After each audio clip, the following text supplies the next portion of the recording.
एक दुकान पे एक छोटी सी बच्ची दौड़ के पहुंची। उसके हाथ में गुल्लक था और रोते बिलखते दुकान पे पहुंची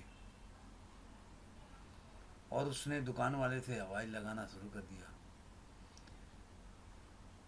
कि अंकल मुझे चमत्कार चाहिए। लेकिन दुकान वालों ने उसके बातों पे ध्यान नहीं दिया, क्योंकि उस दुकान पे उस समय बहुत भीड़ था। काफ़ी जो दुकान पे खरीदने वाले लोग हैं वो लोग आए हुए थे, तो वो व्यस्त था और छोटी बच्ची जो थी उस भीड़ में दिखाई नहीं दे रही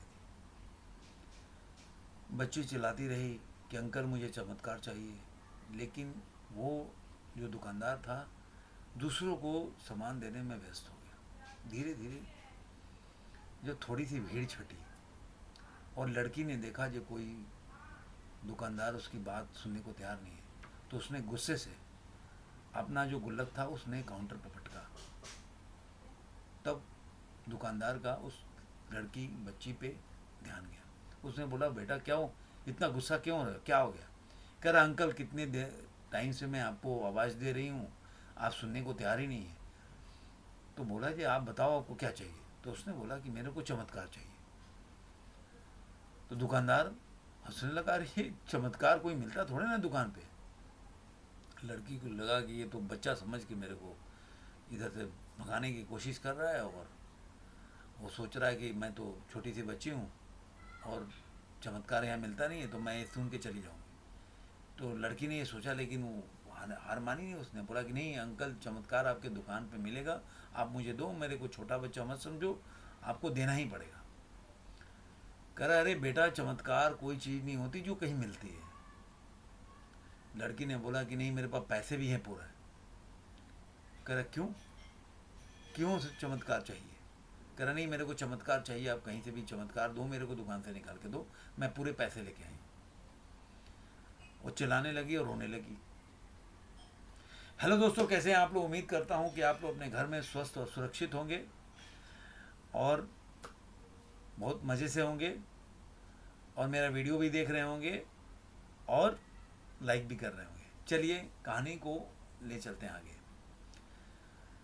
जब दुकानदार ने उसके बातों पे ध्यान नहीं दिया, तभी उसी दुकान पे खड़े एक व्यक्ति ने बोला कि अच्छा बेटा तुम्हें चमत्कार क्यों चाहिए?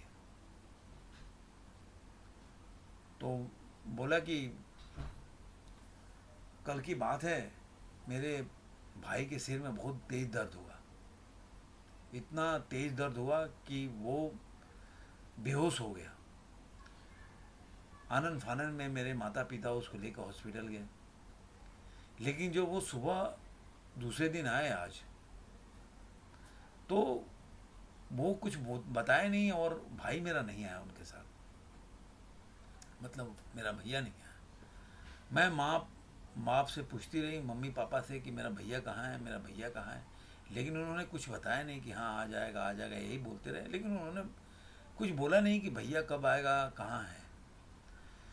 लेकिन मैं जब बाहर खड़ी थी तो मम्मी पापा आपस में अंदर बेडरूम में बात कर रहे थे और मम्मी रो रही थी कि कैसे चलेगा, डॉक्टर ने तो बोला है कि सब चीज़ महंगा है, पैसा है अपने पास तो पैसे भी नहीं हैं। तो पिताजी बोल रहे थे कि घबराओ मत, भगवान के देर घर में देर है अंधेर नहीं है, कुछ ना कुछ चमत्कार हो जाएगा, तो मैं अपना बच्चा ठीक हो जाएगा, आप घबराओ मत। मम्मी को दिलासा दे रहे थे। तो मेरे को लगा कि यार मैं चमत्कार तो खरीद सकती हूँ, इसलिए मैं गुल्लक लेके आई। तो व्यक्ति ने बोला कि अच्छा चलो तुम्हारे गुल्लक में कितने पैसे निकालो। तो उसने गुल्लक वहीं ज़मीन पर पटक दिया और तोड़ दिया और गिनते गिनते उसने देखा कि उसमें 25-30 रुपए थे। तो व्यक्ति ने बोला, अरे ये तो बहुत ज़्यादा पैसे हैं, तुम्हारा चमत्कार तो इसमें मिल जाएगा, काफ़ी पैसे चमत्कार खरीदने के लिए, तुम चलो मेरे साथ। वो व्यक्ति उस शहर का सबसे बड़ा नीरो सर्जन था। वो बच्ची को घर लाया, मतलब उसके घर गया और उसके मम्मी पापा को लेकर हॉस्पिटल गया कि किस हॉस्पिटल में उसने फ्री ऑफ कॉस्ट उनका ऑपरेशन किया। ऑपरेशन करते ही उसका भाई जो है स्वस्थ हो गया, कुछ दिनों के बाद अपने वापस घर आ गया। अब इस कहानी से क्या मिलता है, एक मार्मिक सी छोटी सी कहानी है। हम जो बड़े लोग होते हैं, हम हट करते हैं, जिद करते हैं पाने के लिए, लेकिन वो जिद ऐसा होता है कि हम रास्ते में छोड़ भी देते हैं जब हमें लगता है कि नहीं, कुछ नहीं मिलेगा। लेकिन बच्चों का जिद ऐसा होता है कभी कभी कि वो पाके ही छोड़ते हैं।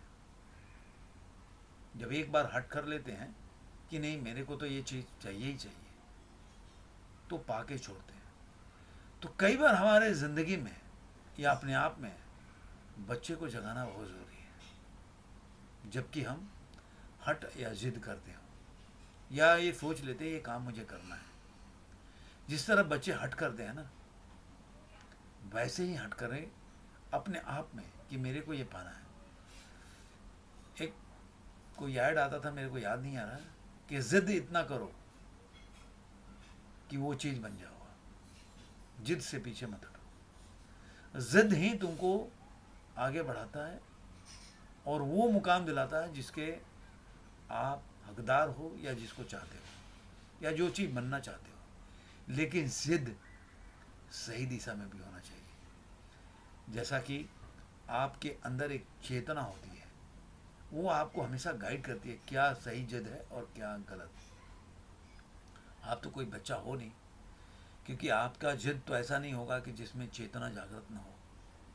आपका कौन सा सलाह ना करे कि अरे नहीं ये तो गलत है। हम कोई भी कार्य करते हैं, हम इग्नोर तो कर सकते अपने कॉन्शियसनेस को, लेकिन वो गलत नहीं होता। हम इग्नोर करने की कला सीख जाते हैं, लेकिन वो ज्वलित तो रहता है, वो बताता तो रहता है, वो गाइड तो करता रहता है कि आपका कौन सा जिद सही है। और एक बार आपको पता चल गया कि ये मेरा जिद सही है, यकीन मानिए आप जिद करिए बच्चों की तरह कि आप वो चीज़ पा सकें जो आप पाना चाहते हैं। धन्यवाद दोस्तों, फिर मिलेंगे किसी नए वीडियो में किसी नए विचार के साथ। धन्यवाद, नमस्कार।